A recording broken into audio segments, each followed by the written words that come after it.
दुनिया में जब भी कभी नरसंहार की बात होती है तो अधिकांश लोगों के मुंह पर हिटलर का नाम आता है। लेकिन आज हम आपको हिटलर के अलावा एक ऐसे तानाशाह के बारे में बताने वाले हैं जिसने अपने लाखों लोगों को मौत के घाट उतार दिया था। जी हाँ, आज हम आपको ताकतवर नेता और तानाशाह स्टालिन के बारे में बताएंगे। बात करें स्टालिन की, आखिर कौन था स्टालिन? बता दें कि जोसेफ स्टालिन 1929 से 1953 तक सोवियत सोशलिस्ट रिपब्लिक संघ का तानाशाह था। स्टालिन 1941 से 1953 तक सोवियत संघ के प्रधानमंत्री के रूप में भी कार्यरत रहा।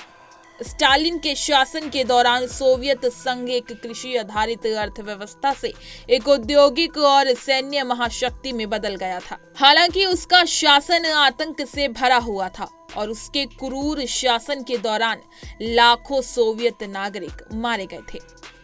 बात करें स्टालिन के जन्म की। स्टालिन का जन्म 6 दिसंबर 1878 को जॉर्जिया में गौरी नामक स्थान पर हुआ था। स्टालिन के बचपन का नाम जोसेफ विसारियोनोविच जुगाशवली था। जब स्टालिन का जन्म हुआ था तब जॉर्जिया रूस के बादशाह जार के साम्राज्य का हिस्सा था। स्टालिन के माता पिता बेसारियन जुगाशवली और एक्तारिन गिल्दाजे थे।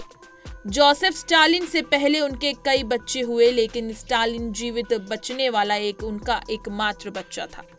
बेसारियन किसी अन्य व्यक्ति के दुकान में एक मोची का काम करता था, तो वहीं माँ दूसरों के घरों में कपड़े धोने का काम करती थी। स्टालिन ने 1888 से 1894 तक गौरी के एक चर्च स्कूल में पढ़ाई की थी। इसके बाद उसने पादरी बनने की शिक्षा प्राप्त करने के लिए तिफलिस थियोलॉजिकल सेमिनरी में दाखिला लिया। लेकिन कुछ ही समय बाद उसे लगा कि उसको धार्मिक किताबों में बिल्कुल भी रुचि नहीं है। वो कार्ल मार्कस की किताबें खूब पढ़ता था। स्टालिन 19 वर्ष की उम्र में ही मार्कस के सिद्धांतों पर आधारित एक गुप्त संस्था का सदस्य बन गया था। जानकारी के मुताबिक साल 1924 में लेनिन की मौत हो गई थी, जिसके बाद जोसेफ स्टालिन ने खुद को लेनिन के वारिस के तौर पर पेश किया था। हालांकि पार्टी के बहुत से नेता ये समझते थे कि लेनिन के बाद लियोन ट्रॉट्स्की ही उसके वारिस होंगे।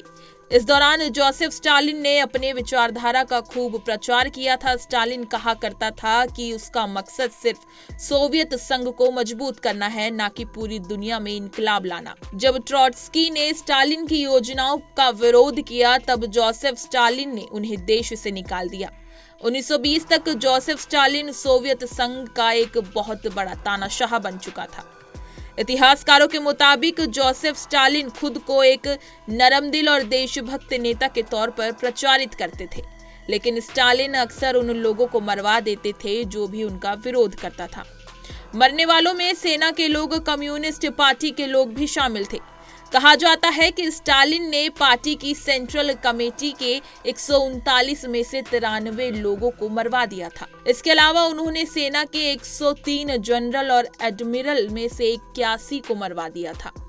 इतना ही नहीं, स्टालिन ने खुफिया पुलिस बड़ी सख्ती से उनकी नीतियां लागू करती थी। इसी दौरान साम्यवाद का विरोध करने वाले 30 लाख लोग साइबेरिया के गुलाग इलाके में रहने के लिए जबरदस्ती भेजा गया था। इसके अलावा करीब 7.5 लाख लोगों को मरवा दिया गया था। इसी तरह की तमाम खबरें और लेटेस्ट अपडेट्स के लिए बने रहिए हमारे साथ और देखते रहिए punjabkesari.com।